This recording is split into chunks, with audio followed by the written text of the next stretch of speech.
book of Revelation that in end times Israelis have had to endure terrorist attacks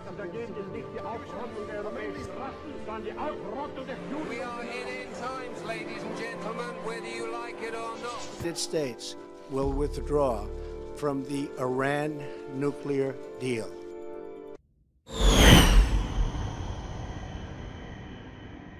So here's my message to the rulers of Iran.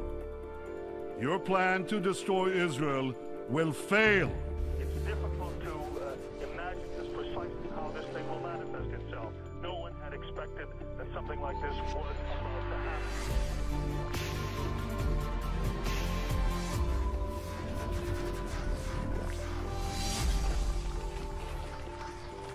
Israeli forces in the northern part of the country are on high alert. They were expecting that Iran would retaliate after several of its soldiers were killed in those previous Israeli strikes. It's clear that just 2 days after Donald Trump pulled the United States out of the Iran nuclear deal, tensions in the Middle East have ratcheted up.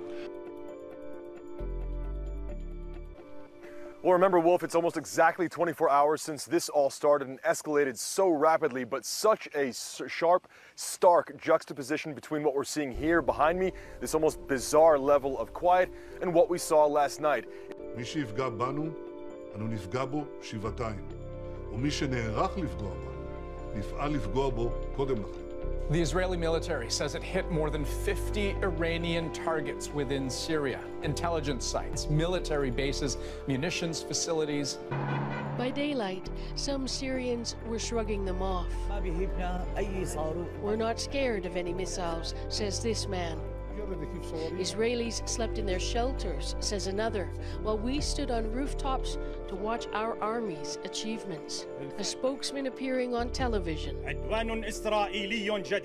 With a very high level of readiness, our air forces destroyed a large amount of Israeli missiles, he said, not admitting to any major losses. But the target of the strikes, Iranian soldiers and advisors and Shia militias trained and financed by Tehran, can be spotted up and down Syria, sent in for years now to help the president Bashar al-Assad win the war. A couple of nights ago, Israel's military ordered that all of the bomb shelters in the Golan Heights, like this one here, be opened up so the public can come and use them. We will not tolerate a military presence with offensive capabilities that is in the hands of the extremist Quds Force, that is part of the Revolutionary Guard inside Syria, with a tactical capability to menace and terrorize Israeli civilians. But while this escalation is concerning, neither Iran nor Israel right now appear to want an all-out war. So that may be true. Israel and Iran may not want all-out war. But that shadow war Derek was talking about, it's definitely out in the open now. And it's part of a pattern of violence that's trending sharply up. Why? Well, from Israel's perspective, it's being surrounded. In Lebanon, the Gaza Strip, and of course Syria, Iran's influence and threat potential keeps growing. Iran's most powerful proxy, Hezbollah, essentially runs southern Lebanon. And elections just this past weekend gave the group more influence over the country's politics. On Israel's southern flank, the militant group Hamas runs the Gaza Strip. That group's links to Iran have run hot and cold, but they have recently restored ties. And in Syria, Iran has gone all in. It's built militias, thousands of fighters strong, and propped up the Assad government with its own soldiers and weapons. That's a lot of hostile Iranian military assets right on Israel's border. And zooming out, Russia backs both Iran and Assad to support its interests in Syria, while behind Israel, there's the U.S. Donald Trump's cabinet is stacked with hawks, keen to put more pressure on Tehran. They'll negotiate. Or something will happen.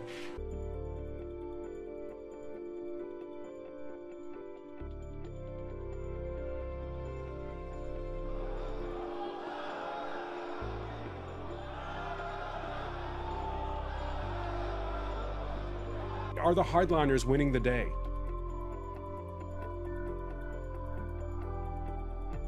Yeah, and I think much of this rhetoric is an indication of how disappointed Iranians are in the Europeans. Many Iranians, both moderate and hardliners, are disappointed that the E3, the UK, Germany, the UK, and France didn't stand up to Mr. Trump.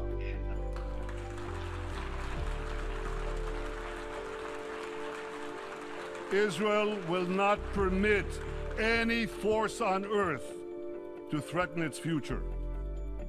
And here's my message to all the countries represented here. Whatever resolutions you may adopt in this building, whatever decisions you may take in your capitals, Israel will do whatever it must do to defend our state and to defend our people.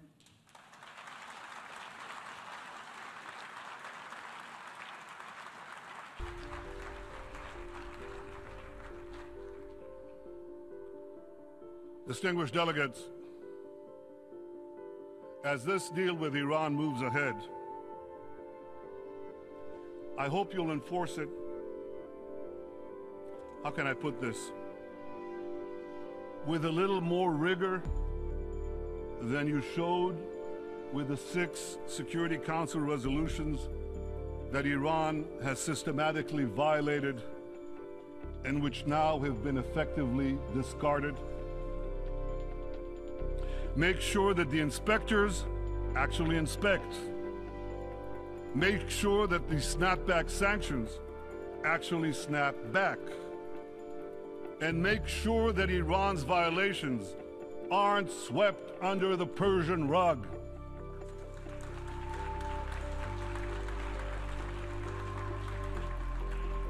Well, of one thing I can assure you, Israel will be watching closely. What the international community now needs to do is clear. First, make Iran comply with all its nuclear obligations. Keep Iran's feet to the fire.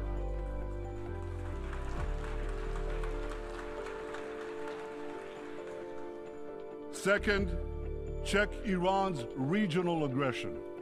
Support and strengthen those fighting Iran's aggression, beginning with Israel.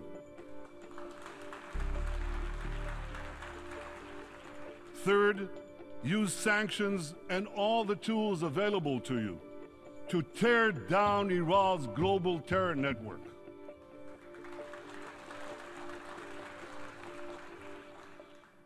Ladies and gentlemen,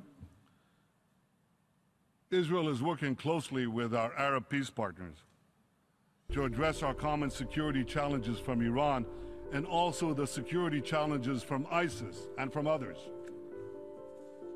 We're also working with other states in the Middle East, as well as countries in Africa, in Asia, and beyond. Many in our region know that both Iran and ISIS are our common enemies. And when your enemies fight each other, don't strengthen either one, weaken both.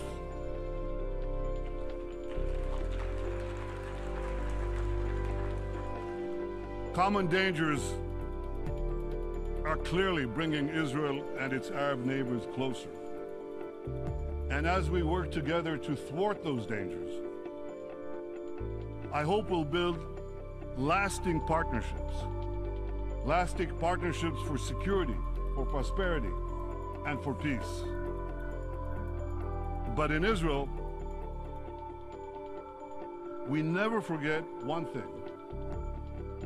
We never forget that the most important partner that Israel has always been and will always be the United States of America.